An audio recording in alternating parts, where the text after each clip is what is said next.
Well, welcome everyone to the New Ulm Forum today.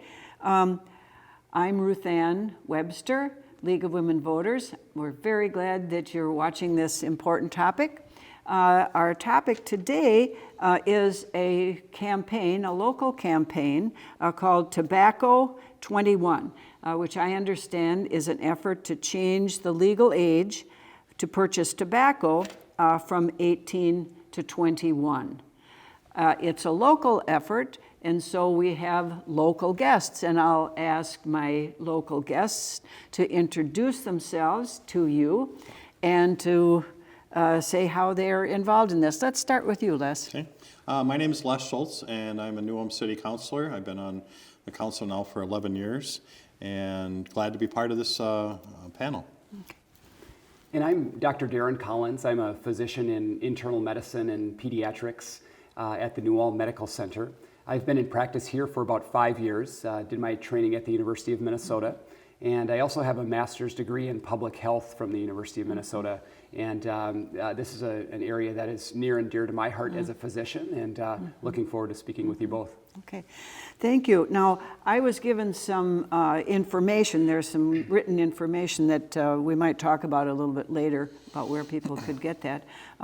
And I noticed that there's two sponsoring agencies. I'd call them sponsoring agency. And one is HANU, and the other is SHIP.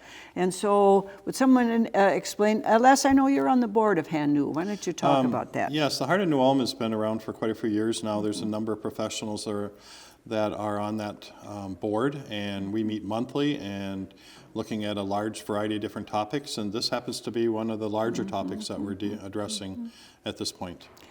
And Dr. Collins, what is your connection with Heart of New Ulm? Yeah. Well, I think it's really important to know that the Heart of New Ulm started about 10 years ago as an initiative, a joint effort between the New Ulm Medical Center and the Minneapolis Heart Institute to try to reduce heart attacks in New Ulm and the surrounding area. It's now developed into a community-owned initiative with the goal of improving well-being and improving quality of life for all members of the community. Good. And then can you say just a little bit about SHIP, which is not something I was very familiar with when I looked at these materials? Sure. Yeah. Yeah, so SHIP is the Statewide Health Improvement Partnership. And the goal of SHIP is, their primary focus is to improve community health. And one of the areas that they're focusing on is reducing tobacco use. Because as we know, tobacco use is one of the leading causes of preventable death in our society. Okay, thank you. Now, I'm going to get down into some specifics about this particular campaign, Tobacco 21, on a local level. And it's my understanding, as a former city councilor, that there is an ordinance here in New Ulm, and the local effort is an effort to change that ordinance. So, Les, since you're on the city council, why don't you talk a little bit more about what the current ordinance says and how ordinances get changed and that. I'd be glad to. When an ordinance is proposed for a change, typically what happens is it's brought to the council to see if there's enough interest to make the policy change. If the councilors do feel that there is, then we direct our city attorney to draft the changes that we're proposing. So right now, the current proposal we have is you must be 18 years of age to buy tobacco products of any sort in our local community. And the proposed change is simply to change that to age 21. And so that will come in front of the city council, I would assume fairly soon. So it's not a real quick process. It does take some time. There's also a public hearing where anybody can come and testify, either for this change or not for this change, so the public will be notified when that happens. And we'll see where it goes. I don't know where all my fellow councilors stand on this issue right now. Now, it's for all tobacco products, is that correct? Dr. Collins, can you talk about the different types of tobacco products and whether, one is different than the other, or is there anything that you think people should know about different tobacco products? I'd be happy to talk about that. So the classic example would be cigarettes, which we know are life-threatening in terms of their use. The more recent example that comes up are electronic cigarettes or e-cigarettes. Sometimes use of e-cigarettes is referred to as vaping, and that has become something that's been in the lay media more recently in terms of the harms of electronic cigarettes. We're also seeing an increase in electronic cigarette use by youth, by adolescents, also in our community. We know that data from the Minnesota Student Survey from this year showed that when they asked 8th through 11th graders who had used electronic cigarettes within the past 30 days or any type of tobacco product, those numbers were somewhere between 20 and 30%. So this is a really important issue. We know that smoking, the cost of smoking in Minnesota is over $3 billion per year. And so this is an opportunity that we have in front of us to make change in the community. And it's my understanding that you are looking at model ordinances, is that right? Yeah, there are some that have been around from other cities that have passed this bill or changing their age already. So we're looking, Hanu is looking at some of them what would be the best one to present to the board. So.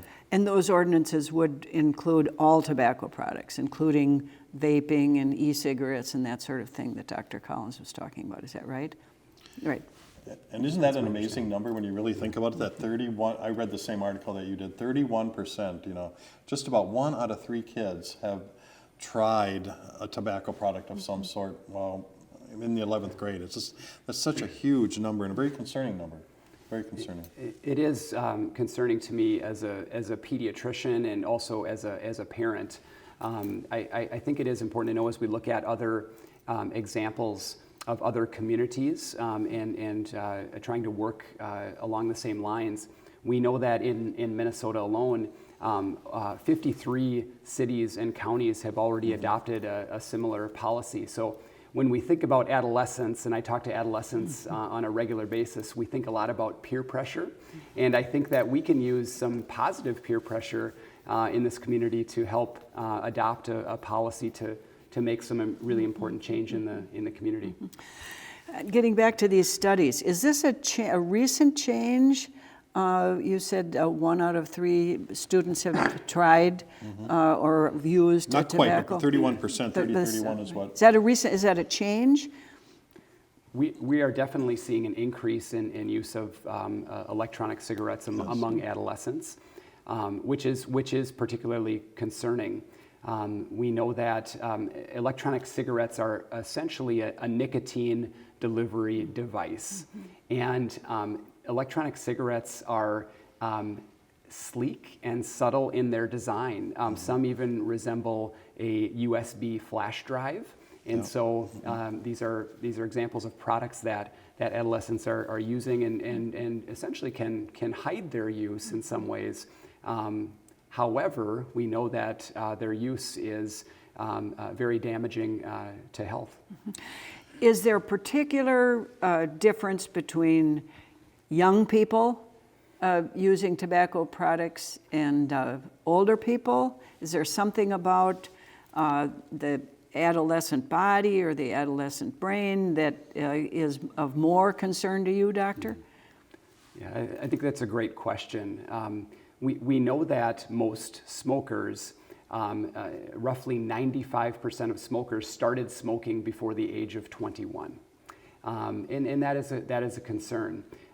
Nicotine is addictive in all of its forms, and nicotine is toxic to the brain, particularly the adolescent brain.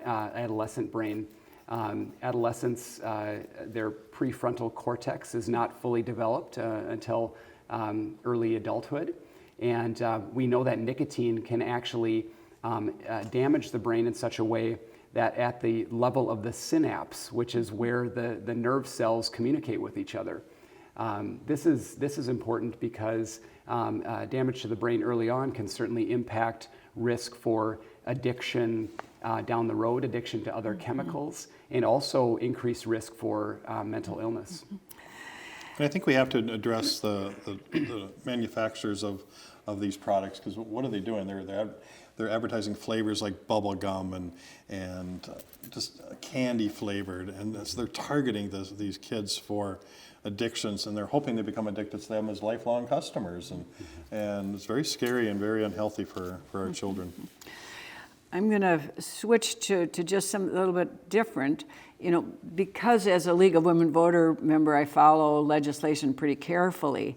I think I remember that there was an effort in last year's legislative session to make this a statewide rule. Am I correct about that? You are correct, yes. And can you tell us why that effort failed? Was there some objection that people were making, or is there any, what is the other side of this argument, I guess, is what I'm asking you to acknowledge. My opinion, I think it's just a lot of tobacco lobbyists, again, putting a lot of pressure on the different folks that have to vote for this. So there's not only been a state pressure to change this law, but there's also been a national law, and our president is looking at this as well. And they have ruled to get rid of the flavored tobaccos, and I think they're down now to 2 or 3 different flavors. So those will be disappearing in the Minnesota market.